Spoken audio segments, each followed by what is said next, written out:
Olá, meus irmãos e irmãs de fé. Se você chegou até aqui é porque também sente em seu coração um amor especial pela nossa mãezinha querida que intercede por nós e que, mesmo diante das adversidades e incompreensões, continua sendo nossa guardiã e consoladora. Hoje trago mais um relato de compaixão que vai tocar seu coração. Mas antes, deixe um comentário nos dizendo de onde está assistindo. Irmãos e irmãs, o martelo pesava como chumbo na minha mão. Olhei para aquela imagem de Nossa Senhora de Guadalupe, ali na Praça do Rosário, e senti apenas raiva.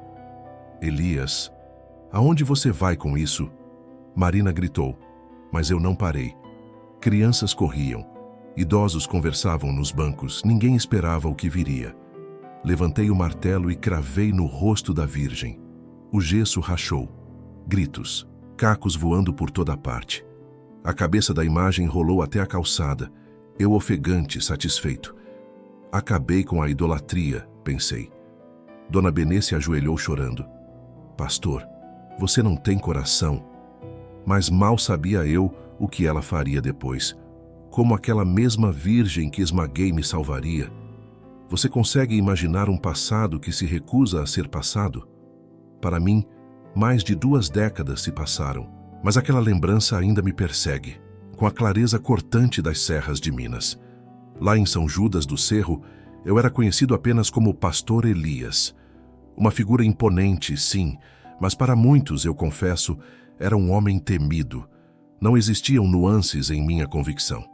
Minha fé naquele tempo era menos uma fonte de paz e mais uma fortaleza inabalável, construída sem quaisquer fissuras para a dúvida ou concessão. Se algo, qualquer coisa, me parecia minimamente errado, eu não apenas batia o pé, eu o fazia vibrar com uma força irredutível.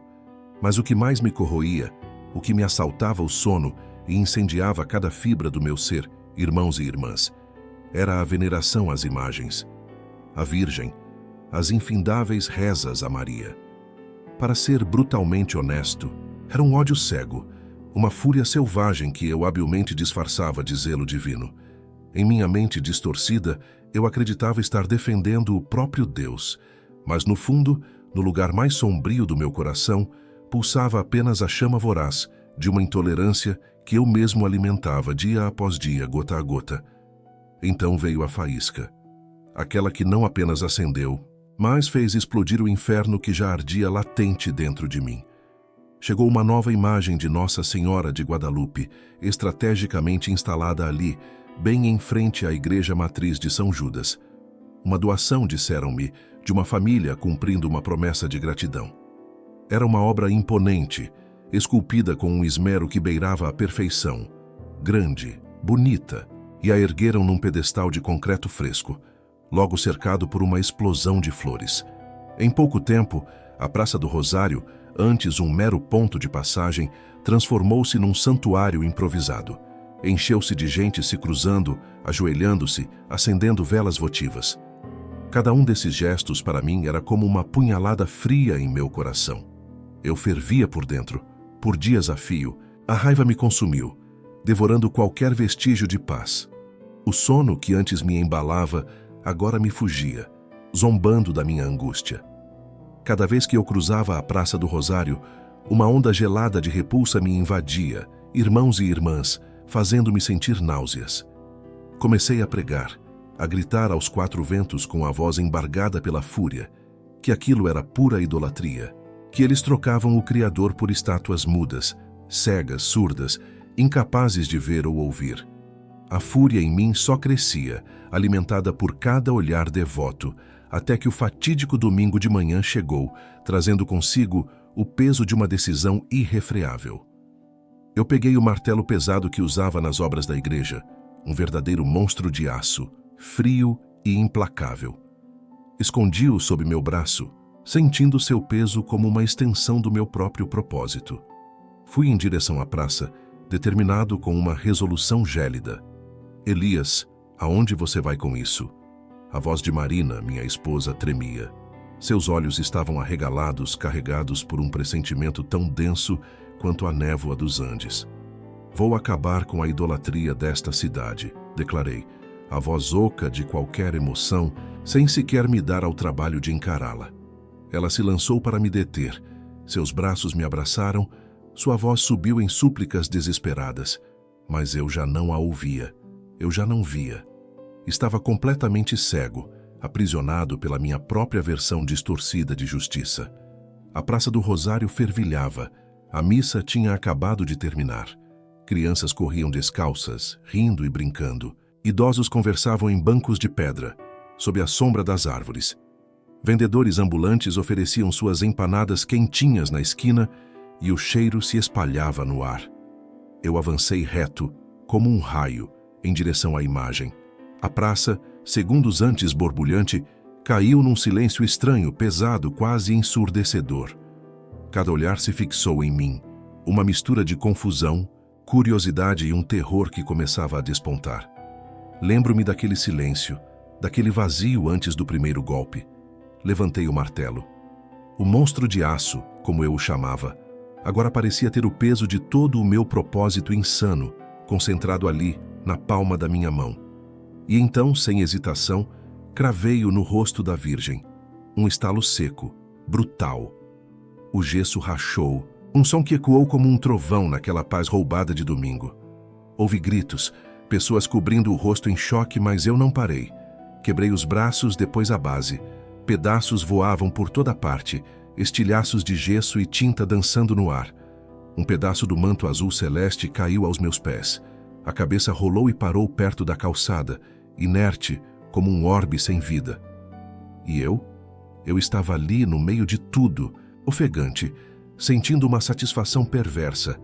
A sensação do dever cumprido, como se estivesse purificando São Judas do cerro do pecado, limpando a cidade de sua impureza. Irmãos e irmãs, foi então que ela se aproximou. Uma senhora de cabelos brancos como a neve, o rosto marcado profundamente pela vida, pelos anos, e agora os olhos marejados de lágrimas. Era Dona Benê, uma das almas mais devotas daquela paróquia, uma mulher cuja fé eu tinha acabado de estraçalhar. Elias, ela começou, sua voz embargada pelo choro, quase sufocada pela dor. Você não tem coração. Aquela imagem, pastor, não era apenas gesso. Aquela imagem era a Virgem de Guadalupe, a mesma que meu pai, em seu amor e fé, trouxe para nós do México, quando eu ainda era uma menina. Ela se ajoelhou ali mesmo, no chão frio da praça, as mãos unidas em prece, ignorando os cacos espalhados da imagem que eu acabara de destruir. Lembro como se fosse hoje, ela continuou, a voz quase um sussurro quebrado.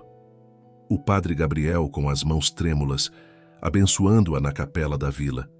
Era a nossa proteção, a lembrança viva da fé que ele nos ensinou. Ela me lembrava minha mãe, que se foi cedo demais e rezava para ela todos os dias. Eu, inflexível, encarei-a com uma dureza pétrea. Isso é só gesso, mulher. Não é Deus. Deus não mora em boneco. Retruquei, minha voz cortante, desprovida de um pingo de compaixão. Ela se afastou lentamente, os ombros tremendo sob o peso esmagador da dor e da incompreensão. Voltei para casa exausto, mas com o peito inflado, irmãos, sentindo-me um vitorioso, como se tivesse cumprido a mais sagrada das missões. Marina, porém, estava em um silêncio pesado. Não me olhou, não disse uma palavra. Eu sabia que ela estava brava, sentia a tensão no ar. Horas depois, ela me confrontou, a voz contida. Você exagerou, Elias, podia ter conversado. Aquilo não foi certo. E eu, no meu orgulho, a acusei de fraqueza na fé, de se deixar contaminar pelas coisas de católico. Ela se calou. A cada dia, o silêncio dela se aprofundava, virando uma barreira intransponível entre nós. Minha atitude, irmãos e irmãs, virou o único assunto em São Judas do Cerro. Uns me apoiavam, sim, mas a maioria se voltou contra mim. Chamavam-me de louco. Outros pararam de falar comigo, mas eu estava cego, não me importava. Achava que eles é que estavam errados, perdidos. Continuei pregando, agora com uma raiva ainda mais ácida. Idolatria era o tema de cada sermão. Atacava a Virgem Maria em cada oportunidade. Cheguei a dizer que ela não tinha poder algum, que era apenas uma mulher, e que quem rezava para ela estava se perdendo irremediavelmente. Marina já não me acompanhava tanto, irmãos e irmãs. Dizia que eu estava agressivo demais. Certa vez, com uma tristeza que me cortou por dentro, sussurrou: "Você perdeu a paz, Elias." Era a mais pura verdade. Eu não dormia. Vivia com os nervos à flor da pele. Qualquer coisa me irritava, mas eu jurava que era o Espírito Santo me inquietando com o pecado alheio. Nunca, nem por um segundo, parei para olhar para dentro. Nos meses que se seguiram àquele dia na Praça do Rosário, depois de quebrar a imagem, tornei-me cada vez mais fechado, um ermitão em minha casa. Minha vida inteira girava em torno de ditar o que era certo e errado. No fundo, considerava-me superior a todos. Acreditava piamente estar defendendo Deus, quando na verdade só alimentava um orgulho que crescia sem parar. Se alguém me questionasse, eu diria sem pestanejar que estava no caminho certo, que fiz o que era preciso, que Nossa Senhora não salvava ninguém. Mal sabia eu, meus irmãos, a reviravolta que a vida me preparava. Eu não fazia ideia de que em pouco tempo passaria pela maior transformação da minha existência.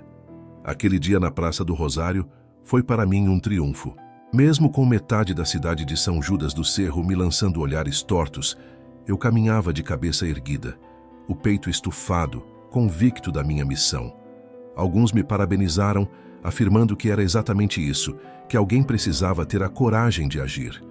Pessoas da minha congregação me abraçavam, garantindo que Deus me honraria por ter quebrado aquele ídolo. Houve até quem dissesse que o céu vibrava de alegria, e eu, ingênuo, acreditei em cada palavra. Não demorou para os convites começarem a chegar de fora. Pastores de cidades vizinhas, como Cataguases, Leopoldina e Ubá, me chamavam para pregar em seus cultos. Diziam que eu era ousado, que falava com uma autoridade inquestionável. Um deles chegou a me chamar de profeta. Aquilo, irmãos, isso subiu à minha cabeça como um vinho forte. Comecei a me sentir importante, um homem ungido por Deus, um escolhido. Deixei que essa vaidade me dominasse por completo. Passava horas preparando sermões incendiários, cada um deles um ataque direto ao catolicismo. Cada frase que eu montava era uma acusação, um golpe. Eu usava a Bíblia como um martelo, exatamente como aquele que eu havia levado para a Praça do Rosário. Aquele mesmo martelo, cujo eco dos golpes ressoou pela praça silenciosa e cujo barulho seco do gesso se partindo ainda ecoa em minha memória. A arma mudava, mas a intenção, o impacto, eram os mesmos. Eu queria ferir. Queria provar que eu estava certo. Por fora, eu parecia mais forte do que nunca, inabalável. Mas por dentro as rachaduras já começavam a se formar. E eu, cego pelo orgulho, não percebia. Marina, minha Marina, foi a primeira a mostrar sinais de mudança. Irmãos e irmãs, Marina nunca foi de muitas palavras. Era sua natureza, uma quietude que a envolvia. Mas depois daquele domingo algo se quebrou e seu silêncio, antes familiar, aprofundou-se de um jeito perturbador. No início, confesso, minha mente arrogante tentava minimizar. Eu pensei fosse só um receio passageiro, o temor da confusão que eu havia semeado. Ledo engano. Com as semanas, uma angústia velada tomou conta dela. Um ar mais pensativo, pesado. Ela, que antes era constante nos cultos, começou a se afastar. A raridade de sua companhia tornou-se um eco doloroso. E quando ia, permanecia no banco, um vulto quieto, como se a alma dela estivesse longe em outro lugar, longe de mim e do templo.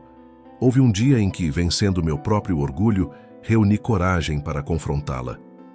"O que está acontecendo?" perguntei, a voz talvez mais dura do que pretendia. Ela, quase inaudível, num sussurro de dor revelou seu tormento. Sentia que eu extrapolava limites, que o que eu fazia não era mais busca divina. Suas palavras ecoavam. "Isso não é sobre Deus. Você parece tomado por uma raiva cega e não pela fé genuína." Mas eu, na cegueira e arrogância, prontamente rebati. Afirmei que ela não compreendia minha missão, que aquilo era a artimanha do diabo para minar sua fé, para esfriar seu fervor. Ela então não proferiu mais uma única palavra, apenas me encarou. E aquele olhar... aquele olhar... Irmãos e irmãs, ele ainda me assombra. uma mistura implacável de profunda decepção e um cansaço que parecia brotar da alma dela. Mas eu segui em frente. Inabalável em minha convicção, obstinado em minha jornada, eu era como um trator desgovernado, sem freios, atropelando tudo, inclusive a sensibilidade e o amor. O pior de tudo, irmãos e irmãs, quanto mais avançava, mais árido me sentia por dentro, um deserto de sentimentos onde a fé antes viva começava a murchar, substituída por um vazio gelado. Então, a vida, em sua ironia peculiar, decidiu me apresentar a uma nova faceta da realidade. Até que um dia, meus irmãos e irmãs, uma senhora que eu nunca havia visto, surgiu no portão de minha casa. Era Dona Aurora. Sua simplicidade quase palpável se revelava em cada detalhe. A saia longa, já marcada pelas histórias do tempo. Os cabelos grisalhos presos num coque apertado. Ela aparentava seus 60 e poucos anos, talvez um pouco mais, mas irradiava uma serenidade que contrastava com minha própria agitação. Falou comigo com uma educação tão genuína que, confesso, me desarmou por completo. Chamou-me de pastor, um título que naqueles dias eu pouco merecia, e disse com calma que seu único desejo era ter uma simples conversa. Irmãos e irmãs, minha curiosidade, ou talvez minha desconfiança, me impulsionou a perguntar o motivo daquela visita inesperada. Qual o motivo? Indaguei, minha voz ainda carregada de uma altivez disfarçada, que hoje me dói. Dona Aurora, com uma voz que tremia levemente, um tremor que denunciava uma dor profunda, revelou-se. Ela me contou, com uma delicadeza tocante, que aquela imagem, aquela mesma que eu havia destruído na Praça do Rosário com tanto fervor, era absolutamente idêntica à que sua mãe lhe havia legado como herança antes de partir. Para ela, percebi, aquela estatueta transcendia a condição de mero objeto. Representava, em sua essência mais pura, a própria presença da Mãe de Deus na vida de sua família. Um elo sagrado, uma corrente inquebrável de fé que vinha se perpetuando por gerações e gerações.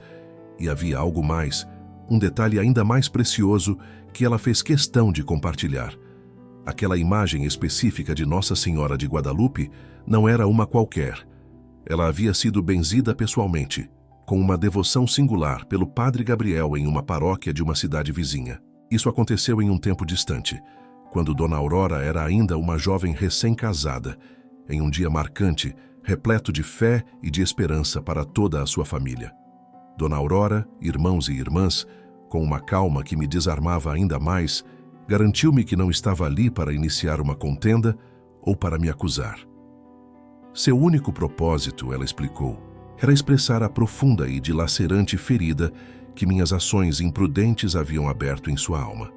Mas eu não esperei que ela concluísse sua dolorosa confissão. Interrompia abruptamente, minha voz firme, quase impiedosa. Declarei que uma imagem jamais poderia ser Deus, que o que eu fizera era não apenas necessário, mas um ato de purificação. E, numa demonstração de minha insensibilidade na época, ainda adicionei que, se o coração dela estivesse verdadeiramente em Deus, com a devoção genuína que eu tanto pregava, ela não sentiria falta de estátua alguma, por mais valorosa que fosse para ela. Dona Aurora permaneceu ali parada por um longo instante, sua figura frágil e digna, e, irmãos, eu senti um arrepio. A dor, aquela mesma dor que ela tentava conter, era agora nítida, quase palpável em seu olhar. Depois, num gesto de profunda dignidade que contrastava com minha petulância, baixou a cabeça e, com uma serenidade que me desconcertou profundamente, proferiu as palavras que anos depois ainda ecoam em minha mente. Eu rezarei por você. E então virou-se e foi embora. Lenta, silenciosamente, cada passo seu parecia carregado de uma quietude que, para minha surpresa, começou a me incomodar. Eu, no entanto, permaneci ali, inabalável, de braços cruzados, empertigado em minha convicção, convencido de que havia lhe ministrado uma lição inesquecível, um ensinamento que a faria repensar sua fé. Ah, quão enganado eu estava!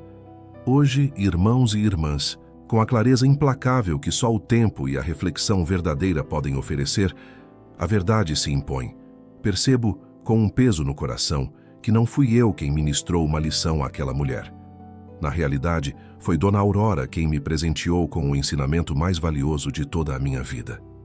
E, tristemente, levei um tempo precioso demais para finalmente compreendê-lo e assimilá-lo em minha alma.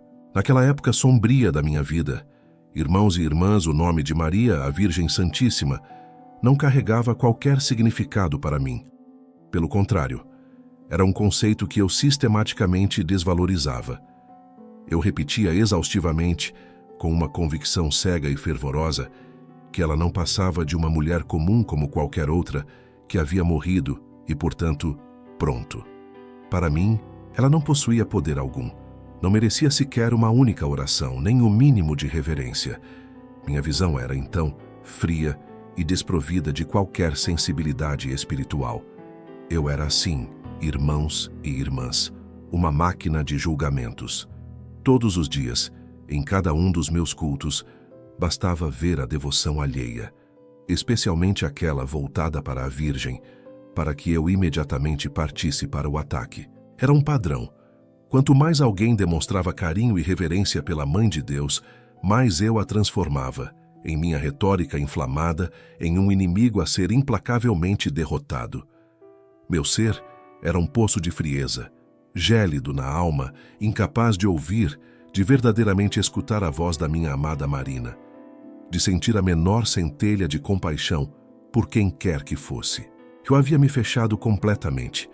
Minha única habilidade, acreditem, era a de apontar com precisão cirúrgica e cruel os erros alheios, os desvios de conduta que eu condenava. Subir ao púlpito se tornou um ritual sombrio, onde eu anunciava, sem hesitação e com convicção assustadora, quem estava destinado ao inferno. Hoje, ao olhar para trás, para aquele abismo de ignorância e insensibilidade, percebo com um nó na garganta o quão profundamente petrificado eu me tornei. Eu era um verdadeiro homem de pedra, com um coração duro como rocha, uma boca afiada que cortava como lâmina, e pior de tudo, cheio de uma razão vazia, completamente oca de amor, que nada construía, apenas destruía. E então a memória me traz outra imagem, outra história que se entrelaça com a de Dona Aurora. Lembro-me vividamente de Dona Benê, uma senhora humilde ali de São Judas do Cerro, cujo olhar carregava a sabedoria dos anos e a pureza da fé. Ela veio me procurar, não para brigar, mas para compartilhar. Seus olhos estavam marejados, não de tristeza, mas de uma fé tão profunda que quase transbordava, enquanto me contava sobre uma pequena imagem de Nossa Senhora de Guadalupe. Uma imagem que seu pai, já falecido, havia levado para ser benzida por um padre em um dia especial, quando ela ainda era uma menina pequena, cheia de sonhos.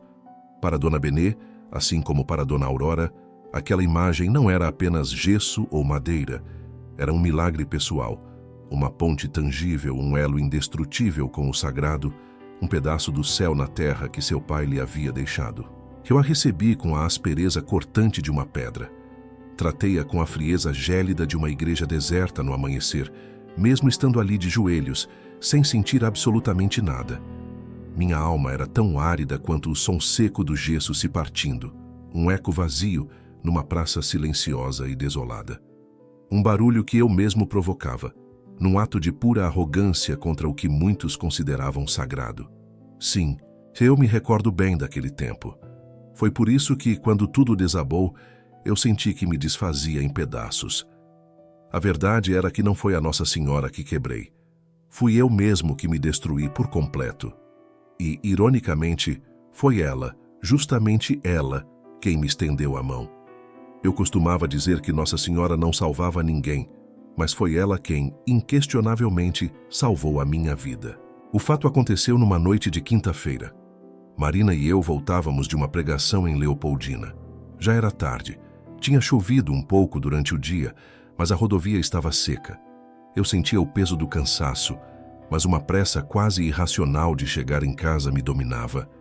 Tinha outro compromisso inadiável logo cedo, no dia seguinte, e eu detestava dormir fora. Marina até insistiu para pernoitarmos na casa da irmã dela, mas eu fui irredutível. Afirmei que era apenas 1 hora de caminho, que estava acostumado, que não havia perigo. Ela, visivelmente apreensiva, entrou no carro e seguimos nossa viagem. A rodovia do café era escura, perigosamente sinuosa, daquelas estradas de interior mal sinalizadas, comuns aqui em Minas. Eu acelerei mais do que a prudência permitia. Queria minha cama, meu merecido descanso. Marina permaneceu em silêncio, o olhar perdido na penumbra da janela. Já fazia um tempo considerável que ela não tentava puxar muita conversa comigo. Estávamos quase chegando à Vila Boa quando, subitamente, o impensável aconteceu. Irmãos, numa curva mais fechada, um caminhão irrompeu na contramão. Só vi os faróis, 2 pontos ofuscantes avançando implacavelmente em minha direção. Não houve tempo para pensar. Tentei puxar o carro para o acostamento, mas era tarde demais. O impacto foi um estrondo ensurdecedor. Tudo ficou branco, depois preto. Um cheiro forte e acre de borracha queimada invadiu o ar, seguido por um silêncio mortal que parecia me ensurdecer. Um zumbido agudo e constante perfurava meus ouvidos. Quando abri os olhos, estava de cabeça para baixo. O carro tinha capotado, completamente destruído. O teto amassado, o vidro estilhaçado, tudo quebrado e retorcido. O cinto de segurança me prendeu ao banco. Meu peito doía, a cabeça girava numa vertigem assustadora. A primeira coisa que fiz foi gritar por Marina. "Elias, estou aqui!" A voz dela respondeu fraca, mas real. Viva, consciente, também presa pelo cinto, mas acordada. Conseguimos nos soltar, rastejando para fora dos destroços. Pensei ter algum osso quebrado, mas, para minha surpresa, consegui me levantar. Marina também, tonta, com um pequeno corte na testa, mas de pé. Saímos cambaleando do meio daquela montanha de metal retorcido. Quando vi o estado do carro, meu coração travou. Era inacreditável que tivéssemos saído dali vivos, irmãos. O veículo parecia uma lata amassada. O caminhão também estava parado mais à frente. O motorista, um homem chamado Josias, saiu ileso, um presente da providência divina. Algumas pessoas que passavam pela rodovia do café pararam para ajudar. Uma moça disse que já tinha chamado o socorro. Outro rapaz me ofereceu uma garrafa de água. Perguntaram se estávamos bem, se queríamos sentar. Eu não falava nada, apenas olhava para o carro, sem conseguir entender como, de alguma forma, estávamos inteiros. Meus irmãos e irmãs. Foi então que eu vi.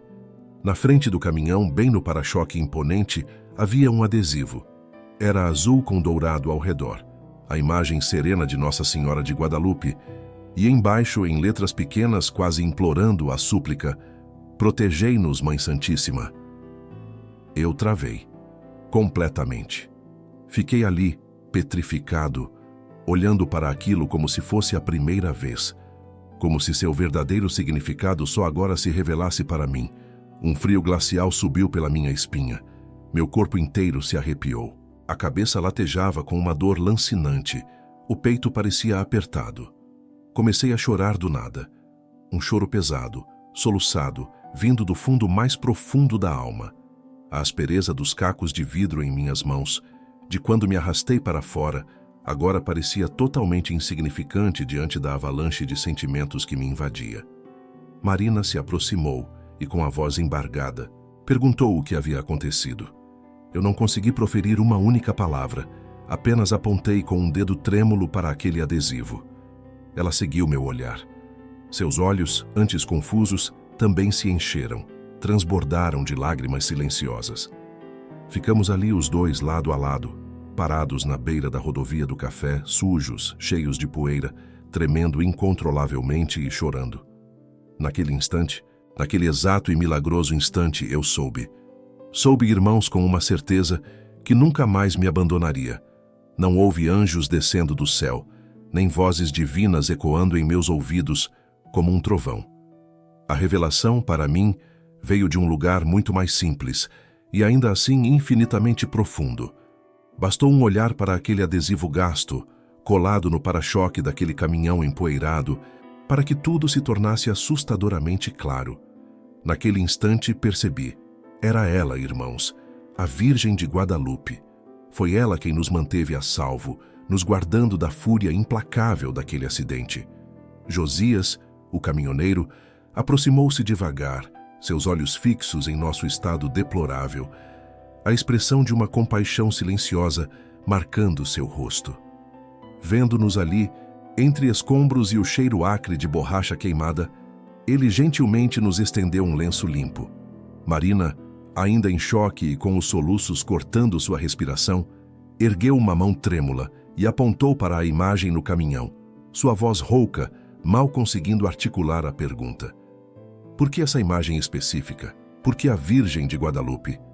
Josias, com a voz embargada pela própria emoção e por memórias que pareciam recentes, começou a nos contar sua história. Há alguns anos, ele disse, minha filha mais nova enfrentou uma doença grave, uma batalha cruel. Os médicos, honestamente, não nos davam esperanças. Em meu desespero, fiz uma promessa de fé à Virgem de Guadalupe. E ela, creiam, irmãos, ouviu minhas preces mais profundas. Milagrosamente, minha filha se recuperou completamente. Um sorriso triste, mas cheio de gratidão, cruzou seus lábios. Desde aquele dia, continuou ele, este adesivo me acompanha em todas as minhas viagens. É minha forma humilde de agradecimento, de nunca esquecer que ela, em sua infinita bondade, sempre nos protege. Irmãos e irmãs, naquele exato momento, a fé inabalável de Josias não só me tocou, ela ecoou em cada fibra do meu ser, e uma certeza profunda, inegável, enraizou-se em meu coração endurecido. Eu, Elias, que passei a vida inteira atacando, zombando, negando a existência e o poder dela, fui salvo justamente por aquela que eu tanto rejeitava. Eu, Elias, que com arrogância proclamei que ela não era nada, um pedaço de gesso sem valor, fui resgatado por ela. Ela me arrancou de dentro daquele carro esmagado, um amontoado de metal retorcido, em meio ao cheiro sufocante de borracha queimada que ainda pairava pesado no ar. Ela protegeu Marina. Não nos deixou sucumbir ali, naquela rodovia do café, próximo à Vila Boa, em Minas Gerais, onde o silêncio mortal após o impacto foi quebrado apenas pelo zumbido ensurdecedor que torturava meus ouvidos. E não, irmãos e irmãs, eu preciso dizer, não foi por merecimento algum. Se dependesse das barbaridades que eu preguei, das zombarias impensadas que proferi ao longo dos anos, eu certamente teria partido, teria encontrado meu fim naquela curva maldita. Ali mesmo, no meio do cascalho, senti a necessidade imperiosa de cair de joelhos, sem me importar com a dor lancinante que rasgava minhas pernas. Eu chorei. Chorei com uma intensidade que eu não sabia que possuía. Pedi perdão, sussurrando, depois gritando, com a voz embargada pela dor e pela epifania. Eu não sei. Só sei que cada gota de arrogância, cada camada de soberba que guardei por anos, desabou naquele instante. Lembro-me claramente de Dona Aurora. Uma mulher simples, de olhos cansados pela vida, mas com uma fé tão inabalável que parecia irradiar dela. Ela me procurou meses antes na Praça do Rosário de nossa pequena São Judas do Cerro, segurando com delicadeza uma pequena imagem da Virgem de Guadalupe. Contou-me que a tinha desde menina, que o padre Gabriel a havia abençoado no dia de sua primeira comunhão. Pastor Elias, ela me disse com sua voz mansa, quase um sussurro de reverência. Esta Virgem é um milagre na minha vida, uma fonte de bênçãos. E eu, em minha cegueira autoimposta, apenas sorri com desdém, um sorriso gélido. É só gesso, Dona Aurora, respondi, minha voz seca e cortante. Um pedaço de barro não significa nada. Minha voz ecoava, fria e brutal como o som do martelo que eu mesmo havia usado para quebrar a imagem da igreja matriz meses antes. O som seco do gesso se partindo naquela praça do Rosário silenciosa, um eco funesto da minha própria soberba. Mas aquele adesivo no caminhão com a mesma Virgem de Guadalupe, a mesma que eu tanto blasfemava, me desmantelou por completo. Irmãos e irmãs, naquela noite, mesmo machucados, com o corpo dolorido em cada músculo e os ossos reclamando, não fomos direto para o hospital. Nosso destino, acreditem, era a igreja matriz de São Judas, aquela mesma onde eu, em minha loucura e cegueira, tinha destruído a imagem meses antes. O portão lateral ainda estava entreaberto, quase como um convite, uma velha familiaridade. Padre Gabriel morava ali perto. Bati na porta da casa paroquial com a mão que ainda conseguia mover, sentindo a dor vibrar, um arrepio pelo meu braço. Quando ele finalmente me viu, seus olhos se arregalaram em choque, uma mistura de espanto e reconhecimento. Era tarde da noite. Eu devia estar com o rosto coberto de fuligem e sangue seco, a roupa rasgada e imunda, mas ele me reconheceu de imediato. Padre, eu preciso entrar. Minha voz falhou, um sussurro rouco. Eu preciso pedir perdão. Ele abriu a porta completamente, e a primeira coisa que fiz foi fixar o olhar no altar principal. Lá estava ela, irmãos, uma imagem nova de Nossa Senhora de Guadalupe, do mesmo tamanho da outra, mãos postas em oração, o rosto sereno e acolhedor. Caí de joelhos ali mesmo, sem hesitação. Pela primeira vez em toda a minha vida, eu me ajoelhei diante dela. E, para minha surpresa, pela primeira vez na vida, senti uma paz que nunca imaginei ser possível. No chão frio da igreja, o mármore gelado infiltrava-se em meus joelhos, um contraste gélido com o suor que ainda escorria pelo meu corpo. Minha camisa estava rasgada, minhas mãos sujas de sangue seco. Terra e a aspereza dos cacos de vidro que ainda grudavam tenazmente na pele. Marina, com sua própria força e resiliência, me ajudou a chegar até o altar. Padre Gabriel permaneceu parado por um tempo, a poucos metros de nós, observando a cena sem conseguir compreender plenamente o que acontecia. Ele me conhecia, é claro. Quem morava por ali na época sabia quem eu era e o que eu tinha feito. Ele se aproximou devagar, seus passos ecoando na nave vazia e solene, e perguntou se precisávamos de ajuda, se algo grave havia acontecido. Tentei falar, tentei explicar, mas minha voz se recusava a sair, presa na garganta por um nó espesso de vergonha e pura emoção. Foi Marina quem com coragem narrou os fatos. Meus irmãos e irmãs, foi Marina quem me contou, com a voz embargada pelo choque de tudo que tínhamos vivido, sobre o acidente devastador que havíamos sofrido. O carro, ela explicou, dera perda total, um amontoado irrecuperável de metal retorcido. Mas nós, por uma graça inexplicável, saímos completamente ilesos. Ela mencionou como um eco distante o adesivo no caminhão que nos socorreu. Aquela inconfundível imagem de Nossa Senhora de Guadalupe. Naquele momento, a lembrança do caminhoneiro Josias ressurgiu vívida em minha mente.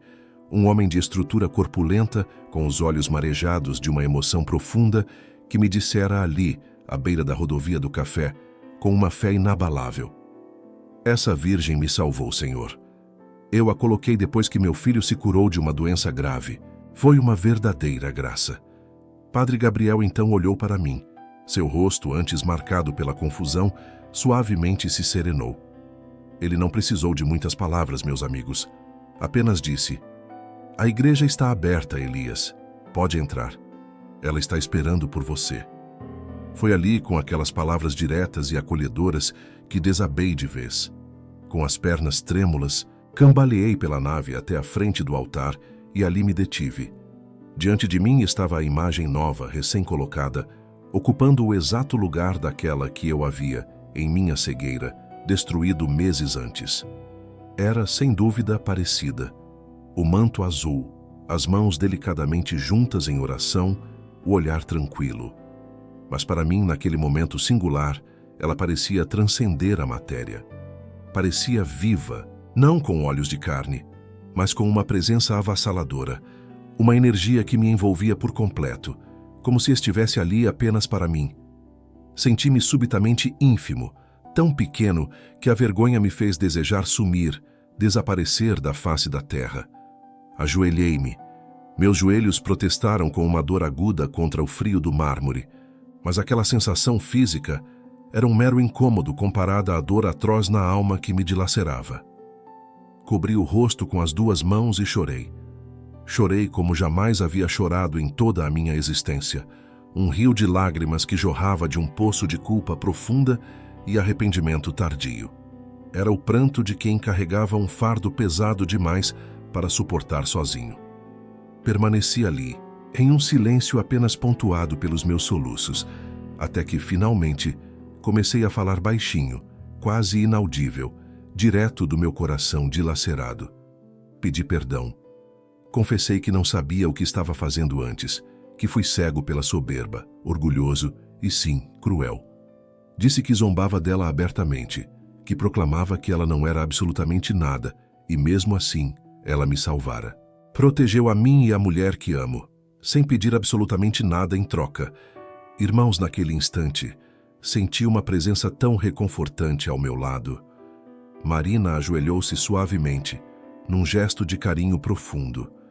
Seus dedos se entrelaçaram nos meus, quentes e firmes, e então ela começou a rezar.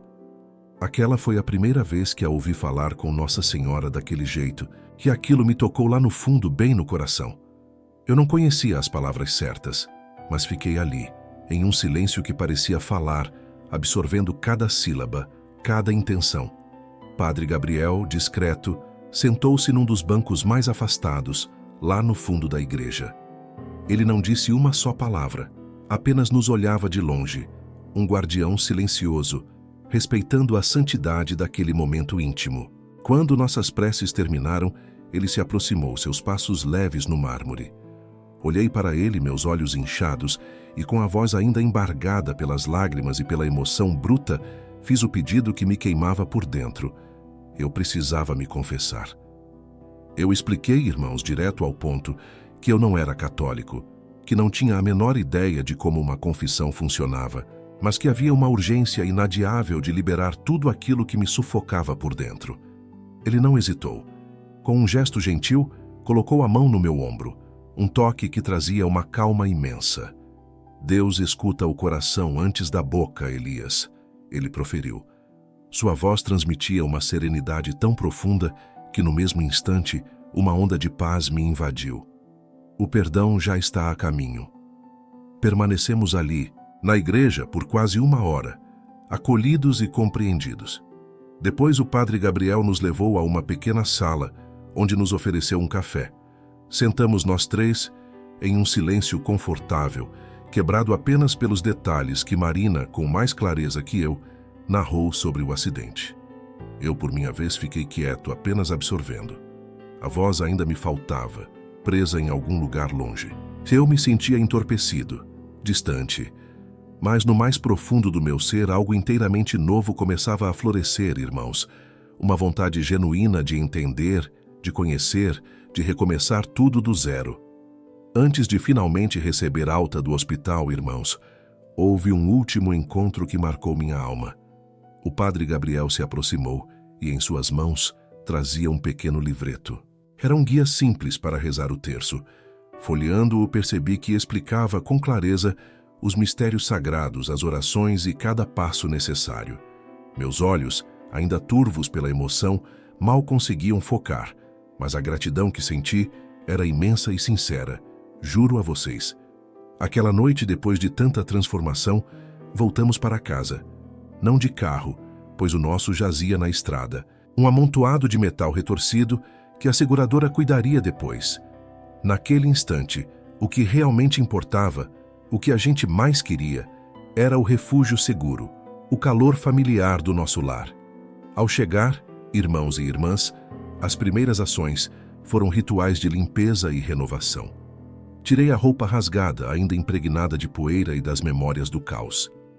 Tomei um banho demorado, quase um transe purificador, permitindo que a água levasse embora não só a sujeira visível, mas o resquício persistente daquela experiência traumática. No espelho embaçado, uma visão perturbadora se revelou. As marcas do cinto em meu peito. Eram linhas vermelhas e fundas, um lembrete vívido, quase brutal da força do impacto. Se não fosse o cinto, pensei, a voz da razão ecoando, eu não estaria aqui para contar. E imediatamente outro pensamento se impôs mais poderoso. E se não fosse aquela mão invisível, aquela força misteriosa segurando o volante, talvez nem ele teria sido suficiente.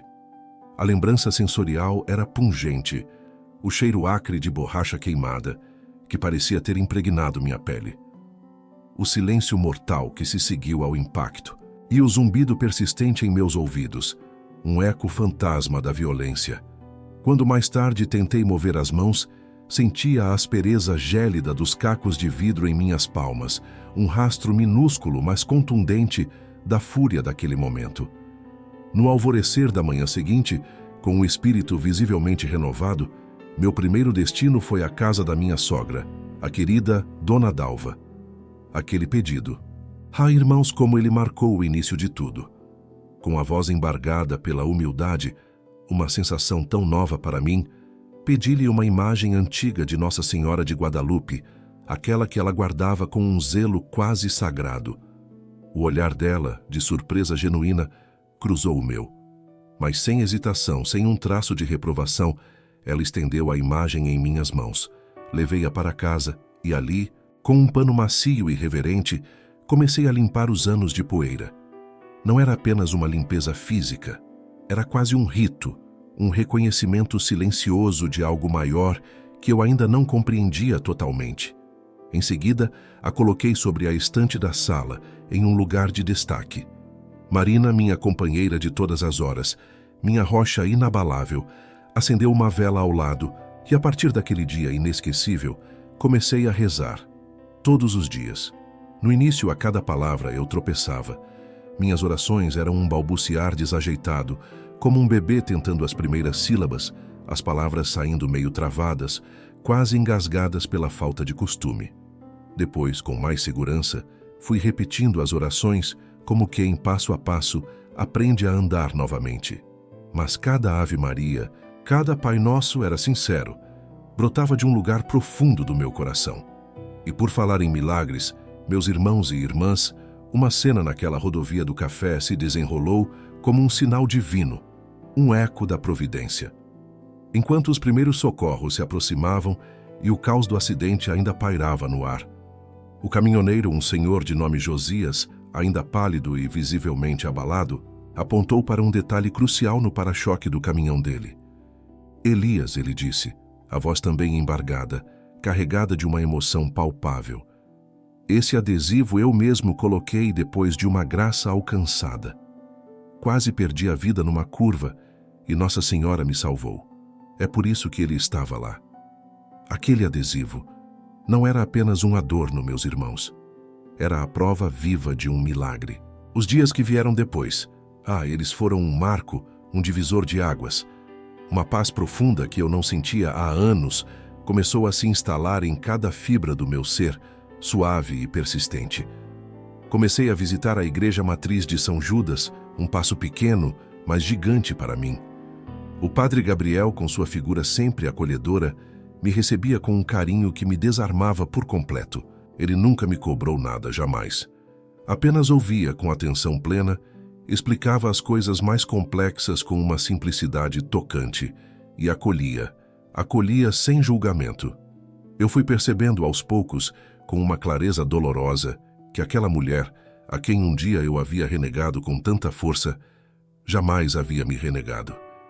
Ela apenas esperou, com uma paciência e um amor que só uma mãe é capaz de ter, e quando o tempo certo chegou, me puxou de volta ao seu regaço acolhedor. Muitas coisas mudaram dentro de mim nesse período, uma metamorfose que não foi um estalar de dedos, mas uma transformação que se precipitou de uma forma que me surpreendeu profundamente, inundando minha alma. A fé católica se revelava um universo completamente novo, vasto e desconhecido. Eu não entendia quase nada do que se passava. Não sabia o que era um terço. Os mistérios da oração eram um enigma para mim. Jamais em minha vida havia sequer rezado uma única Ave Maria. Mas, a cada vez que eu entrava na igreja, parecia que uma parte do meu peito se acalmava. Uma calma que eu buscava há tantos anos começou a aparecer, silenciosa e firme, como o nascer do sol após uma longa noite. Passei a ir todo domingo à missa, sentando no fundo, quieto, observando, absorvendo cada detalhe. Irmãos e irmãs, no começo sim, muitos me lançavam olhares carregados de desconfiança, de julgamento. E eu entendia. Eu não esperava tapinhas nas costas ou abraços calorosos. Eu sabia o que tinha feito. E sabia que muitos ainda guardavam mágoa, uma ferida aberta pela minha própria insensatez. Alguns, inclusive, se levantavam e mudavam de banco, buscando distância. Lembro-me de um que sussurrou apontando discretamente. É ele. É o vizinho que quebrou a santa na Praça do Rosário. Aquele eco metálico do martelo, o som seco do gesso se partindo na praça silenciosa, ainda reverberava vívido em minha memória. Agora o chão frio da igreja matriz de São Judas, sob meus joelhos, era um lembrete constante da minha antiga insensatez, do meu erro. Mas eu não me ofendia de forma alguma. Aquilo era o que eu merecia, e eu estava ali não por aplausos, mas para pedir perdão e, acima de tudo, agradecer. O padre Gabriel, por sua vez, foi mais que um sacerdote. Ele foi um verdadeiro anjo enviado, um instrumento da providência divina que surgiu em minha vida no momento mais crucial. Ele nunca me cobrou nada, jamais. Nunca, nem por um segundo, relembrou o meu passado sombrio. Apenas dizia com a sabedoria dos santos: Maria é mãe, Elias. E uma mãe não guarda mágoa de um filho que retorna arrependido ao lar. E Marina, minha rocha inabalável, voltou a sorrir de verdade. Ela foi minha companheira em cada passo dessa jornada, com uma paciência infinita, me ensinando a rezar o terço. Ela guiava minhas mãos nas contas, com calma, devagar, desvendando cada mistério. Eu errava, claro, me confundia nas contas, ficava nervoso com a própria dificuldade, mas ela sempre dizia que o mais importante era rezar com o coração, com a alma. E assim fui aprendendo aos tropeços, mas com sinceridade. Comecei a fazer visitas frequentes ao padre Gabriel durante a semana, buscando respostas, levando minhas dúvidas mais profundas. Eu perguntava sobre as passagens da Bíblia, querendo ardentemente entender a diferença colossal entre o que eu, em minha ignorância, havia pregado antes e o que a Igreja, com sua sabedoria milenar, verdadeiramente ensinava. A cada conversa, uma nova peça se encaixava no quebra-cabeça da minha fé, revelando uma imagem mais clara, mais completa. Eu via com dor e clareza o quanto havia deturpado verdades, o quanto havia exagerado em minhas pregações vazias e, pior ainda, o quanto havia ferido pessoas boas com palavras duras e injustas. A comunidade, pouco a pouco, foi transformando seu olhar sobre mim. Não todos, claro. A mudança não acontece da noite para o dia. Mas alguns começaram a me cumprimentar, a perguntar como eu estava, um sinal de abertura, de um novo começo. Um dia, então, uma senhora, Dona Benê, que eu mal conhecia, se aproximou. Ela tinha um sorriso doce e um terço de madeira entre os dedos. Contou-me com uma voz suave que rezava por mim desde o dia do acidente. E então, ela revelou algo que me tocou no mais profundo da alma, algo que eu jamais poderia ter imaginado. Irmãos e irmãs, lembro-me como se fosse hoje das palavras que me tocaram a alma. Elias, ela começou, a voz carregada de uma doçura que raramente eu ouvia. Quando soube que você entrou na igreja matriz de São Judas naquela noite, eu chorei de emoção. Vocês conseguem imaginar o que é ouvir isso? E sabem aquela imagem tão especial da Virgem de Guadalupe que agora adorna a minha sala? Aquela que vocês conhecem como presente da Dona Aurora? Pois bem, ela carrega uma história ainda mais profunda do que eu imaginava. Dona Aurora me revelou que aquela mesma imagem foi benzida por um padre quando ela ainda era uma menina há incontáveis anos.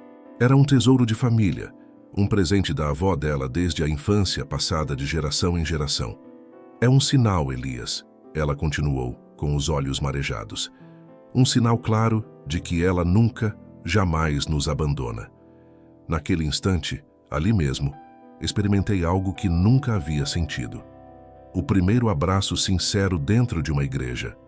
Foi um gesto simples, mas que me consumiu por uma emoção avassaladora, indescritível. Era como se uma barragem se rompesse dentro de mim.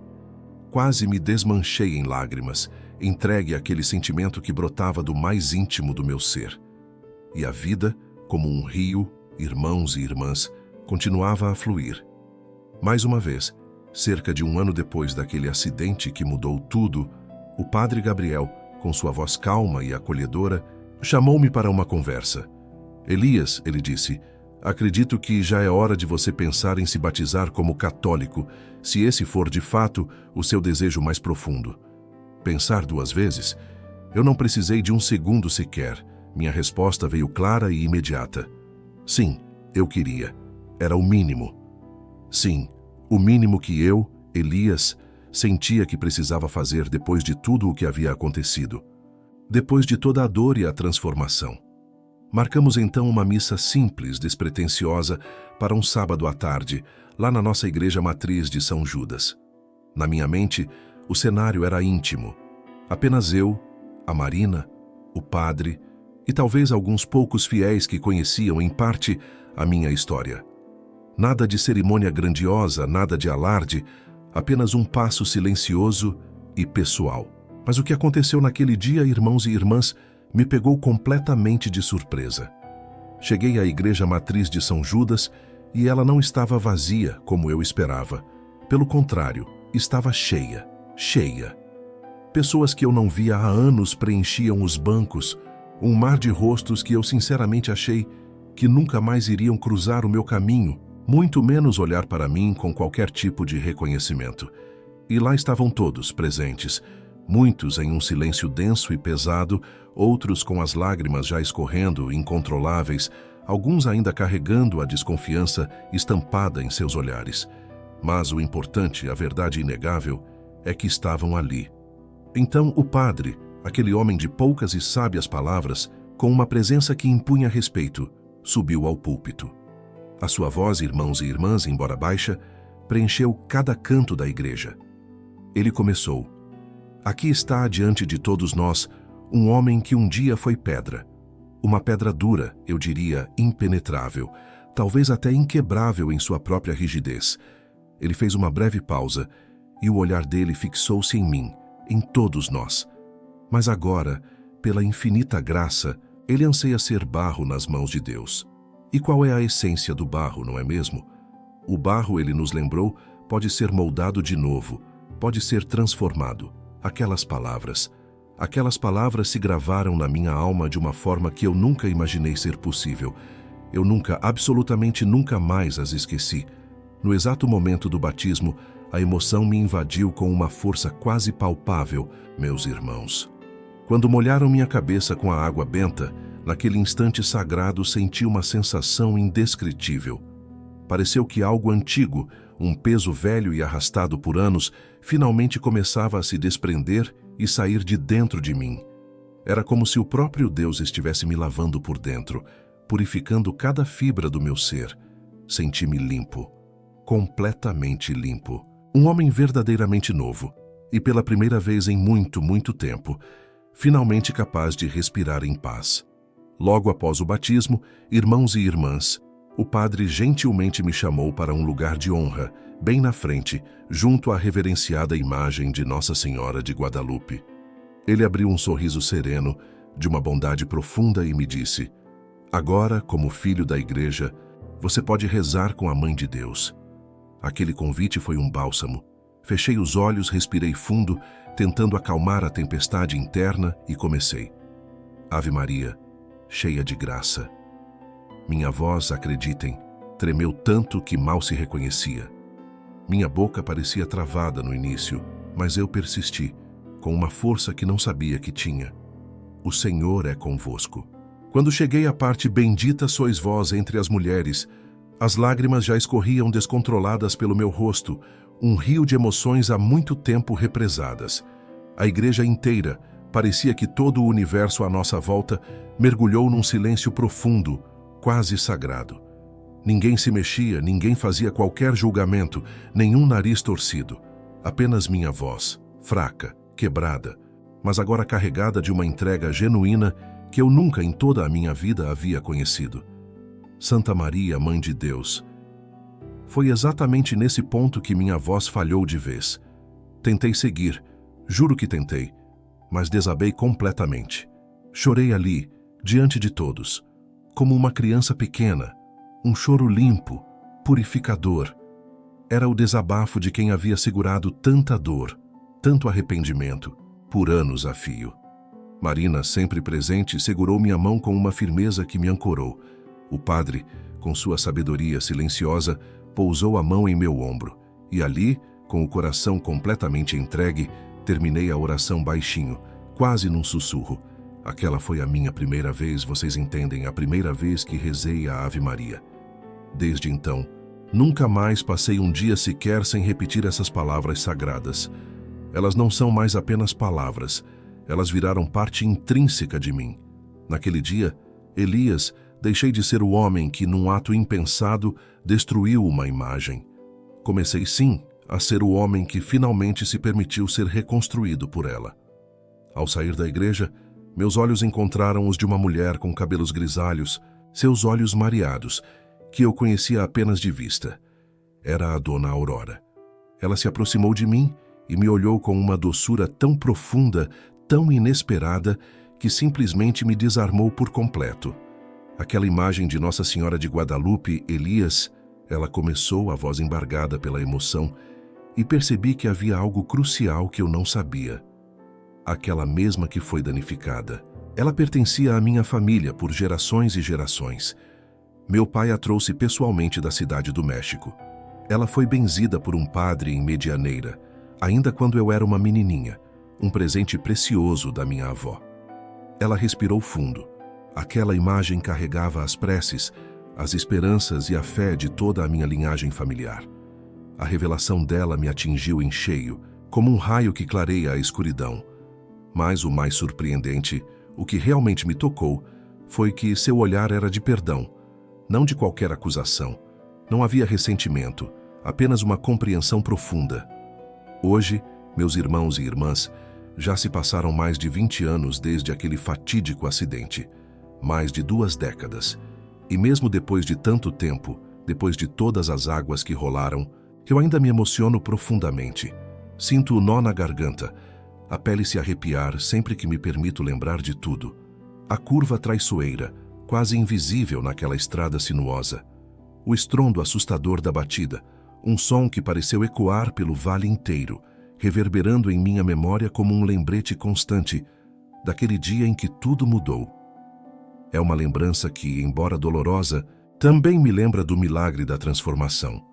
O cheiro acre de borracha queimada não só invadiu, mas sufocou minhas narinas, um prenúncio sombrio do que viria. Quase imediatamente, um silêncio mortal desceu sobre tudo, como se o próprio mundo tivesse sido engolido, silenciado à força. Depois um zumbido agudo e persistente perfurou meus ouvidos, e o frio cortante do chão de pedra, do pátio daquela igreja, penetrava fundo em meus joelhos desprotegidos. Foi ali que me vi, minutos mais tarde, desorientado, em meio a escombros, cada pedaço de destroço, um lembrete cruel do caos que havia se instaurado.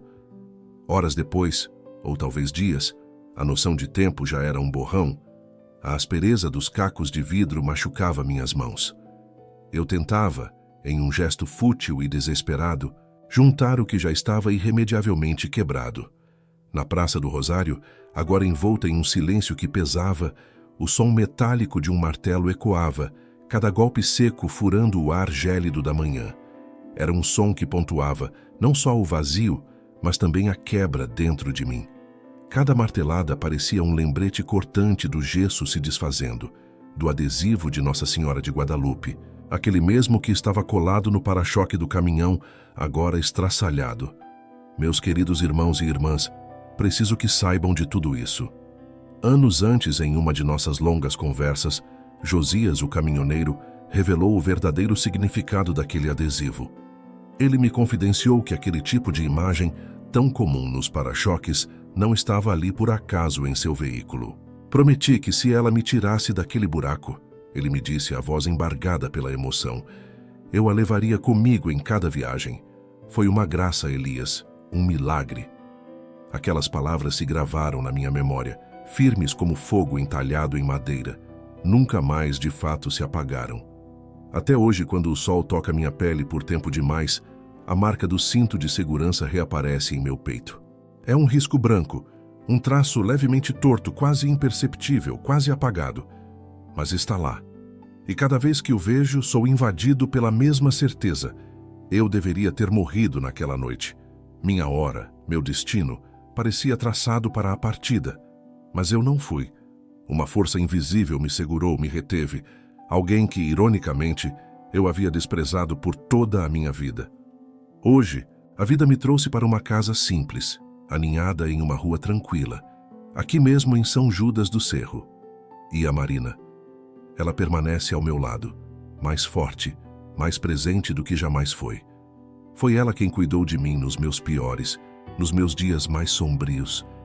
Com uma paciência infinita, ela me mostrou o caminho, me ensinou a arte e a beleza de como se reza. Ela me fez entender, com a sabedoria de quem verdadeiramente vive, que fé não é sobre gritar nem sobre brigar, nem sobre a raiva que consome. Fé, para ela, é silêncio. É uma constância inabalável. É a humildade que acalma a alma. Na sala da minha casa, agora, existe um pequeno oratório. É uma peça simples de madeira clara, onde sempre há uma vela acesa ao lado e as flores mais frescas, colhidas do quintal pela Marina. E no coração desse santuário particular está ela, a imagem de Nossa Senhora de Guadalupe. Não é a mesma que, em um momento de cegueira e fúria, eu destruí. Aquela, infelizmente, foi reduzida a cacos. Mas esta aqui me encara com o mesmo olhar. Um olhar calmo, profundamente compreensivo. Um olhar capaz de perdoar, mesmo quando a razão diria que não se deveria. Um olhar que só uma mãe pode ter. Todas as manhãs, antes mesmo de pensar em qualquer outra coisa, meu primeiro passo é em direção ao oratório. Ali, eu rezo. Faço o sinal da cruz, um gesto que hoje carrega um peso e um significado completamente novos. Agradeço do fundo do meu ser pela vida que me foi concedida, pela proteção que recebi e, acima de tudo, pela segunda chance que ganhei. Peço por aqueles que estão doentes, por quem perdeu a fé e não acredita mais em nada, por quem suporta a dor em silêncio. E às vezes, muitas vezes, apenas fico ali, parado, contemplando a imagem, sem dizer uma palavra, porque existem momentos na vida em que as palavras são desnecessárias. Basta a presença, o simples ato de estar ali. Meus irmãos e irmãs, muita gente ainda se aproxima de mim com um certo receio, para perguntar se eu sinto vergonha do que fiz no passado. E a verdade é que sim, eu sinto uma vergonha profunda. Mas, e isso é crucial, eu não carrego mais essa culpa como uma pedra esmagadora nas costas, pesando cada passo que dou. Eu já me ajoelhei e pedi perdão. Perdão a Nossa Senhora. Perdão às pessoas que feri. É talvez o mais difícil, perdão a mim mesmo. Contudo, percebi que mais importante do que o próprio perdão é a forma como eu decido viver e agir com essa nova vida que me foi generosamente dada. Existe um ditado que hoje faz total sentido para mim. O erro em si não é o problema. O que realmente importa é o que escolhemos fazer depois dele. E eu, Elias, sei na carne o significado profundo dessas palavras. Porque, mesmo depois daquele que chamo de meu batismo, a vida não se transformou num mar de rosas. As limitações físicas ainda são minhas companheiras constantes. Minha mão esquerda, por exemplo, nunca mais recuperou 100% de sua força ou destreza. Caminho com um passo mais lento pelas ruas de São Judas do Cerro e meu corpo ainda revela, sem que eu precise dizer, as sequelas daquele dia. Mas sabe de uma coisa? Nada disso me incomoda, porque hoje eu sei, estou vivo. Vivo de verdade por dentro, com uma alma que respira. E se estou aqui agora, compartilhando essa história com vocês, é porque me recuso a levá-la comigo para o túmulo. Meu testemunho é real e precisa ser contado. Eu já fui, confesso, um homem duro, teimoso, intransigente, completamente cego por uma arrogância que me dominava. Lembro-me daquele dia específico na Praça do Rosário, em São Judas do Cerro. A raiva fervia em meu peito, um caldeirão de fúria cega. Na praça, que agora parecia estranhamente silenciosa. O eco seco dos meus próprios golpes de martelo ressoava, quebrando não apenas o gesso da imagem, mas a paz do lugar. Cada estilhaço que voava refletia minha fúria incontrolável. E eu confesso, sentia uma satisfação quase doentia a cada pedaço da imagem sagrada que se espatifava no chão, como se eu estivesse desmantelando algo mais do que apenas uma estátua. Mas a vida, a vida sempre tem seus próprios planos, seus próprios caminhos, e a estrada, imprevisível como sempre, me aguardava. Foi então que, antes mesmo do impacto violento, o cheiro acre e inconfundível de borracha queimada invadiu minhas narinas, um alerta tardio, um presságio. Depois, um barulho ensurdecedor que rasgou o ar, seguido por aquele silêncio mortal, denso, pesado, que me fez sentir um zumbido agudo e desesperador nos ouvidos. Naquele instante, tive a sensação perturbadora de que o mundo inteiro havia, simplesmente, parado. Ainda me lembro daquele instante. Quando os olhos pesados de dor e confusão finalmente se abriram novamente, a primeira coisa que vi foi um detalhe inesperado, um pequeno adesivo da Virgem de Guadalupe, serenamente fixado no para-choque do caminhão que havia me socorrido. Uma imagem pacífica em meio ao caos recém-passado. Com a voz ainda trêmula, perguntei ao motorista, um senhor de semblante cansado chamado Josias, o porquê daquele adesivo. Ele me olhou, e um sorriso, que parecia carregar anos de estradas e histórias, brotou em seus lábios. Ah, meu senhor, ele começou, sua voz suave, essa é a minha promessa cumprida. Nossa Senhora me tirou de um acidente muito mais grave anos atrás, quando eu já não via mais saída. Desde aquele dia, ela não só viaja comigo, ela é minha fiel guardiã, minha companheira constante. É a prova viva de que a fé, meu amigo, realmente move montanhas. Ou, pelo menos, desvia caminhões na hora certa. As palavras de Josias, irmãos e irmãs. Elas não apenas me atingiram. Elas ressoaram fundo de um jeito que nenhuma outra voz, nenhuma outra experiência havia conseguido antes. Aquela conversa simples, na beira da estrada, foi um sussurro que abriu uma fenda em mim. O batismo, aquele momento transformador, veio um tempo depois. Não foi instantâneo, não foi mágica como num conto de fadas. Foi, sim, um verdadeiro divisor de águas, um recomeço, uma chance de renascer. Recordo-me com carinho de Dona Aurora, uma vizinha de olhos doces e alma pura, que um dia, de forma inesperada, me procurou. Ela, com sua sensibilidade, notou a mudança que havia acontecido em mim. Elias, ela me disse com a voz macia, quase um afago, a Virgem de Guadalupe tem um caminho único para cada um de nós. A minha imagem, aquela que repousa no meu oratório, foi benzida pelo padre da minha paróquia lá em Cali, quando eu era apenas uma menina. Ela me acompanhou a vida toda, em cada alegria genuína e em cada dor dilacerante. A fé, meu filho, é um manto invisível, uma proteção que nos envolve e nos sustenta, mesmo quando nossa percepção falha e não conseguimos enxergar. As palavras dela ecoaram em meu íntimo, uma confirmação silenciosa, um bálsamo. E assim, irmãos e irmãs, hoje, a mesma imagem que um dia, na minha fúria cega e descontrolada, eu lancei ao chão sem qualquer consideração, agora me contempla com serenidade do oratório da sala. O mesmo rosto sereno, a mesma mão repousada sobre o coração, o mesmo manto azul. Ela não me acusa, não me aponta dedos, não me arrasta para o peso do passado. Ela apenas me acolhe, em seu silêncio de paz. Ainda hoje fecho os olhos e sinto a memória vívida do frio cortante daquele chão de pedra da igreja, gelando meus joelhos.